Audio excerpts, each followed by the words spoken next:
Welcome to Releasing Trauma, a Survivor's Podcast. I am your host, Tracy Osborne. I am a survivor of emotional bullying, rape, sexual assault, domestic abuse, and grief. After losing my husband in 2019, I set off on a new adventure to help other women release their trauma and create a life they can cherish. Each week, I will feature a guest expert or a survivor to share their stories, tips, wisdom, and more. The goal is so that you can take away even just the smallest nugget of information you can use in your life right now to make a change, and to remind you that you're not alone. There is life after trauma, and you can move from victim to thriver and create a life you can cherish.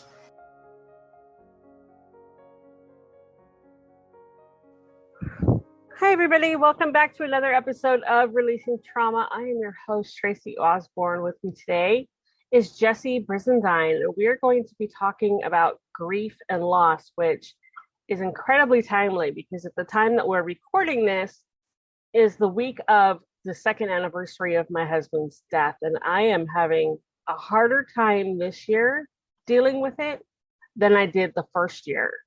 So this talk today is really timely, and I'm really looking forward to getting into it. So Jessie, thank you so much for joining me on the show today. Tracy, thank you for having me, and thank you for having me during a time that is a very sacred time for you.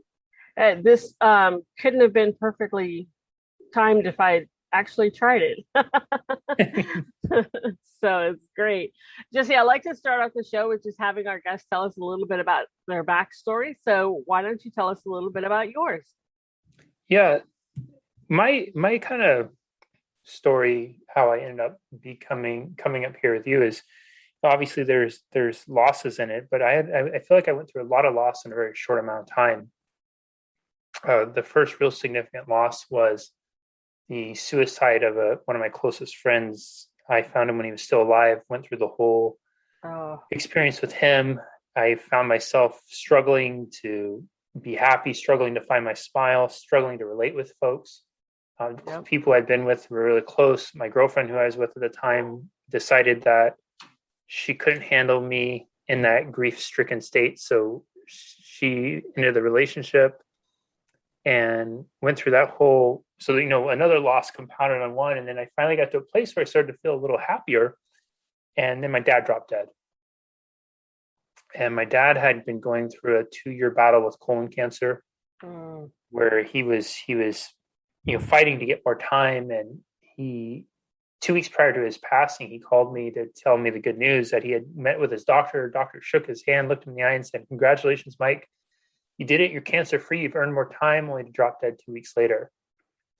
And it was this really strange kind of juxtaposition, Tracy, with having these two people who I'd loved very dearly, but both of them having this central focus of time. Gabe, for him, time in the state he was in, time felt like the enemy. The idea of living with more time, feeling like he's feeling, seemed like it was a curse, whereas my dad was fighting for more time, fighting for the time to have more opportunity to live, and every moment seemed like it was a blessing. And those were my two real kind of foundational losses that got me going through my own introspective look at self, and then through subsequent losses afterwards, the unexpected death of my best friend, the loss of several close friends and family members in a short 6-month window of time. All of it kind of took me on this journey of looking at grief, more importantly, looking at healing. And really, I became wildly curious about what is it that separates some from others? Meaning, why is it that some people are able to heal, move forward, and really live meaningful, fulfilling lives after loss? And why do others struggle? And I wanted to figure that out because I wanted to be able to help others live life after loss. Wow. So the punches just kept coming while you were already down. Yeah. I think there were some kicks in there too. Oh my goodness. Yeah, it sounds like it. Wow. Well, so, grief is one of those things that there's no cookie cutter healing method for it. There's no timeline. It just is, And it's one of those things that's so hard for people to understand unless they've actually been through it themselves. So, how can we, first of all, make others or help others understand what we're going through as we go through these different losses? Yeah, I think of all the emotional experiences humans will experience in their lifetime, love, fear, hope, anger, frustration, joy, grief. I think grief is one of those ones that if we can be intentional or as intentional as possible with it, it will serve us massively in the healing. And what does intentionality with grief look like? Well, what that looks like is it's feeling the feeling, but also having an intention behind the feeling of a direction you want to go from the feeling.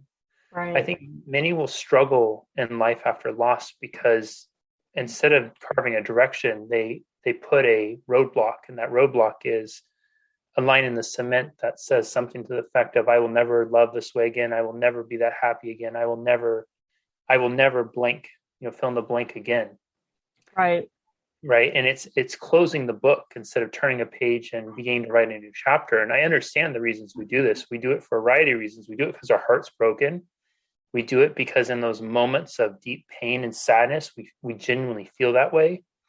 And we also do it because, loss is complicated, as is the human experience. And it's not neat and clean like we'd like it to be. It's messy for many of us. There's guilt that comes with it. There's the guilt, right? If only I would have this, I should have been there more. I shouldn't have worked as long. I should have been a better partner, a better, brother, mother, sister, cousin, aunt, uncle, mom, dad, etc. And so we start to think that if I can, as long as I'm feeling guilt, the pain is justified. It's a penance that we should pay. And it's also a way that we can quantify our love. The more pain I feel means the more I love someone. And when we start to enter into those dynamics, right, our identity and our well-being becomes uniquely attached to the pain. So this is why intentionality is so important with a direction. Where is the direction I want to go? What does healing really look like for me? And for me, what I discovered for myself was it was about, I think it's important to acknowledge that suffering is this experience because the world we focus on is ourself. We focus on our expectation of how life was supposed to be, and that God, universe, spirit, source, whatever we believe didn't meet that expectation. And when that expectation is not met, we can enter into a state of perpetual suffering where it's always focused on what we've lost, how unfair it is, etc. For me, what I found was about intentional healing, Tracy, is it's looking at the person I lost and asking probably the most important question that I think any of us can ask after a loss, which is, how does this person want me to live my life? What do they want from me? Right. And so you're in this very sacred time of space with you and your husband right now. And my question to you would be, if you don't mind me asking, is how does your husband want you to experience this week? What would he want you to do? What would be the most beautiful and perfect way that you could honor him and your relationship together and the lessons that you've learned and the love that you two of you have shared? Right? I need to go hiking. That's exactly how he would want me to honor it. And just notice how that feels, right? Yeah. Instead, I've been shoving food down my face, Which is probably the exact I've been emotionally opposite. eating, which is the exact opposite of what he would want me to do, because he knows I have an eating issue. He would want me to get out. He would want me to go hiking because I absolutely love to go hiking, and he would want me to just experience life. I mean, yes, I have moved forward with my life. I am engaged again, and I have found love again. But, thankfully, he's a wonderfully understanding man who knows that this is a hard week for me, and is supportive of that. So, and I think Mark would approve of him. Yeah, I'm sure he would. But he would want me to get out and be happy and not be miserable shoveling ice cream down my throat. I'm so grateful you shared that, Tracy, because it's an important point that many of us, one of the layers of loss is that we will often, because we hurt so deeply, we will often begin to do things, engage in behaviors, and live out of alignment with who we were when that person was alive. And when we do that, it deepens the disconnection we feel from them, because there's two losses that happen, right? There's the physical loss, but there's also the emotional disconnect. Right. And that's fueled by this belief that I'll never feel how I felt with them again. And when we start to behave and engage in behaviors that were out of alignment with who we were with that person or what they wouldn't want us to do, it's going to be really challenging and difficult for us to connect with them, which is why often we'll default to pain and using guilt and grief and those kinds of things to help keep the alive. But what's really incredible, and I will be willing to bet on this, is that when you go hiking, there's going to be a magical moment that is going to be so incredible for you, and that you will experience it and you will be in that moment and you will feel a sense of love, joy, connection, peace, one of it, all of the above, because you're doing what you know he would want you to do, because you're being intentional about honoring him. Yeah, I have no doubt of that, because it's happened before, so I just kind of lost sight of that. But it's funny that you talk about guilt, because that is one of the coping mechanisms that I think we all turn to when when I lost dad. It was, I didn't do enough, I didn't say enough, did I tell him everything I needed to say? When I lost my best friend, it was survivor's guilt, because had I been at her house the night she was in the car accident, I would have been in that car with her, and I probably would be dead too. So it was survivor's guilt. And then with Mark, it was, did I start CPR soon enough? Why didn't I take him to CPR when he started complaining about his arms hurting? All of that kind of stuff. So we beat ourselves up with this guilt, thinking that we deserve it, like you said, but we don't deserve it. We're already being in enough pain. We don't need any more. We don't need to add more to it. Yeah. And you think about so much of that pain, you're right. We're already in enough pain, but then we add to the pain by the stories we make. It's like, have you ever been at work or you've had a disagreement with a friend of yours, and there was a story that was, this person said this, or this person didn't do this, and you never talk to the source, you never talk to the friend, you never talk to the person at work. And then when you finally did talk to the friend or the person at work, you realize that there was just this misunderstanding, and instantly everything was cleared up and went away. Oh, yeah.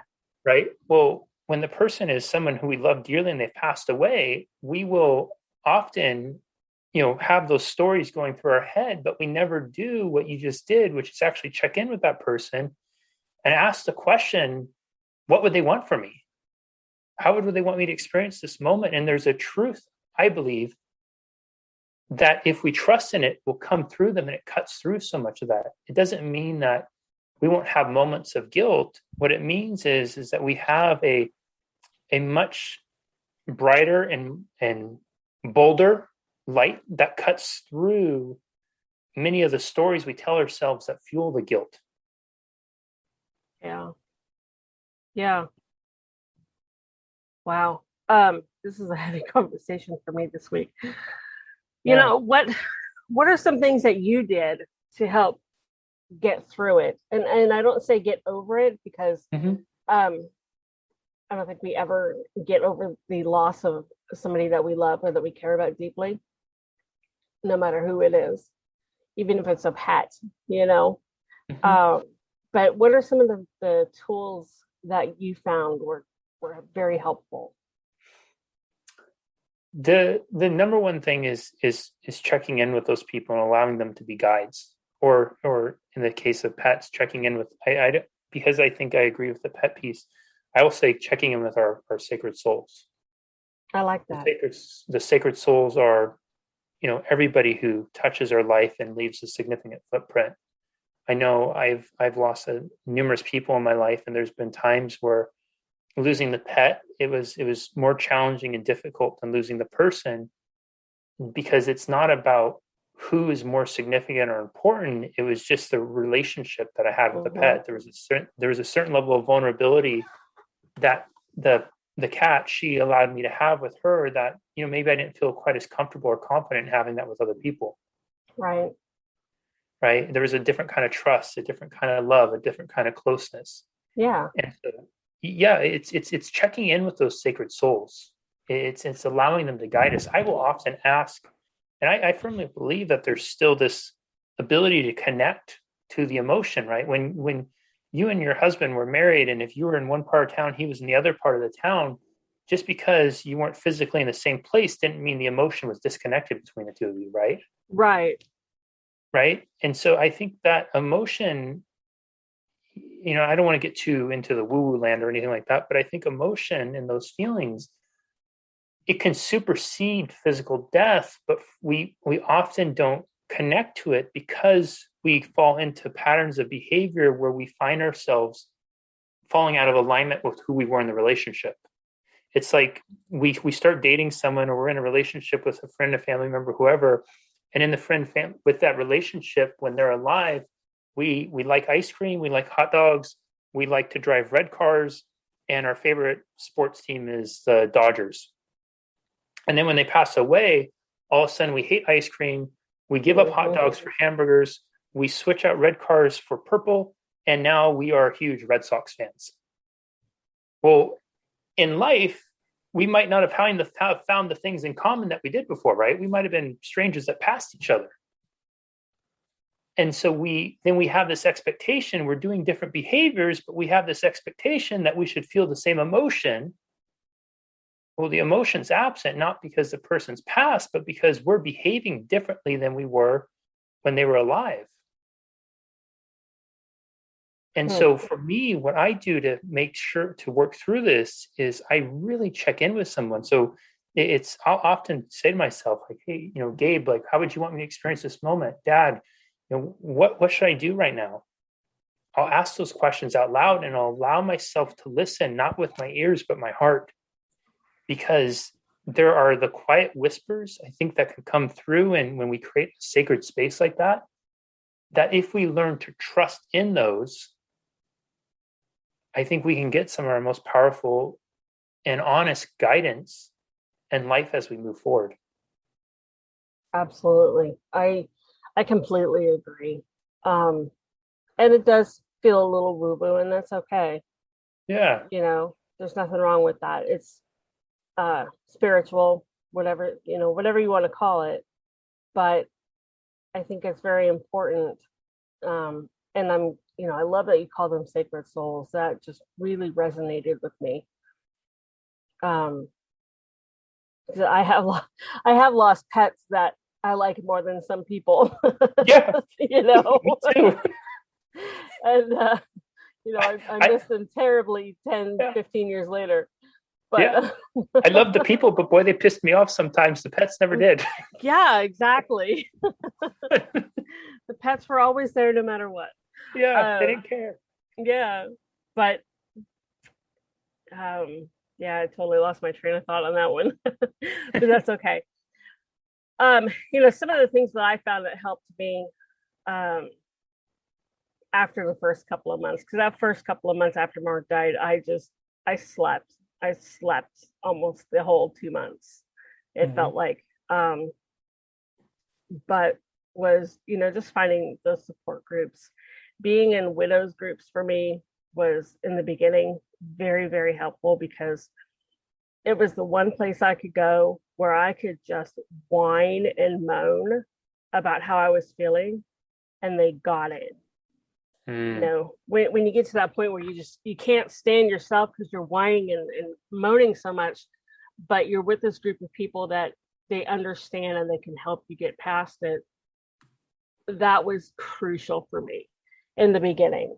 Probably about the first 6 months, those groups were amazing. And I've made some really good friends in those groups that, to this day, I reached out to one yesterday. I was like, I miss him so freaking much. And, he knew what this week is. And,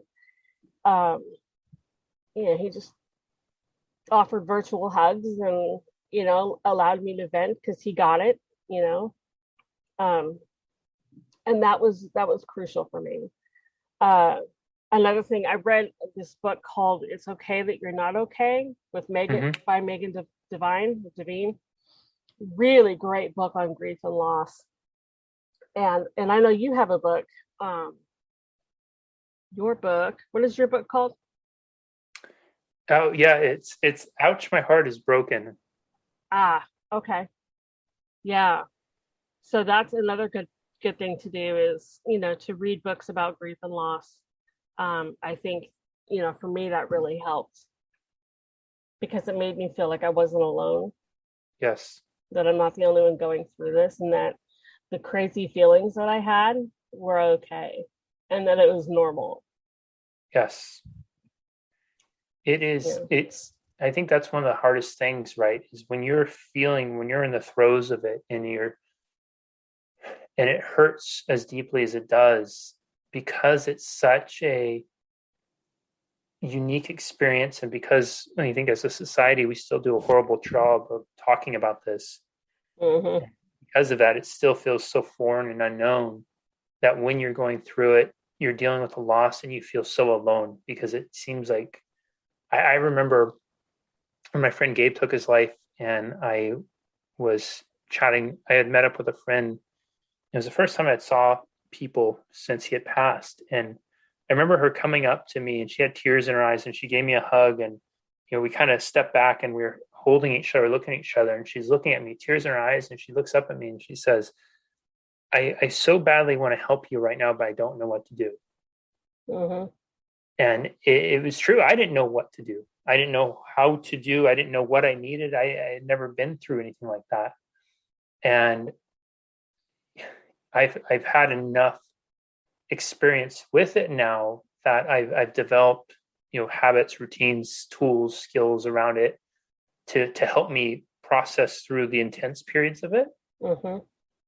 But it's such an isolating, lonely feeling. And I think it's so important to do exactly as you did, is when you feel those lonely feelings, turn to resources, groups of people who get it, resources, books, TED Talks, videos. There's lots of good information out there that if you can tap into it, it can serve. There's a study that was done on a group of widows, and there was two groups. One group was focused on mentoring other widows as they went through their losses and sharing stories. And the other group was what traditional Western society does, which is, suffer in silence, keep it to themselves. Right. At the end of 6 months, the group that was sharing their story and helping support other people through their journey, you had virtually a trace amount to zero depressive symptoms in them versus the other group, which suffered in silence, traditional Western route.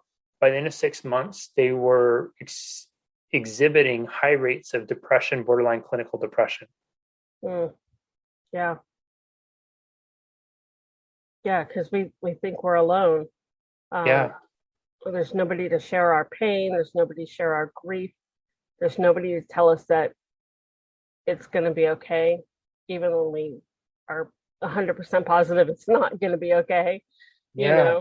Those moments, those roller coaster moments that we go through with grief. And let me tell you, some of those loop-de-loops they come out of the blue.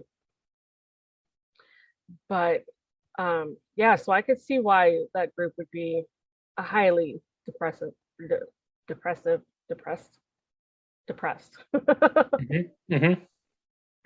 So, well, Jesse, this has been great. I could unfortunately talk about this for a long time, and I'm sure you can too, but I want to make sure people know how to find you. So how do we find you online? Yeah, if you Google social, everything's under Jesse Brisendine. I'm all over there. Okay, perfect. Great. The routine, listeners. We'll put the links all down in the show notes. go to releasingtraumapodcast.com, pull up Jesse's show, and all his contact information will be right there for you. Jesse, thank you so much for coming on and, telling us a little bit about you and helping us to, have a little bit of a handle on grief going forward. Absolutely, Tracy. Thank you. I know I definitely needed it. Yeah, thank you for giving me a time to share, and I look forward to you enjoying a hike in honor of Mark this week. Me too. I think Thursday will be the day, since that's the actual 2-day anniversary. I think that'll be a good day to go. I think it will be too. I'm gonna have to go block my calendar. All right. Well, thank you, listeners. Thank you as always for tuning in, and we will talk to you in the next show.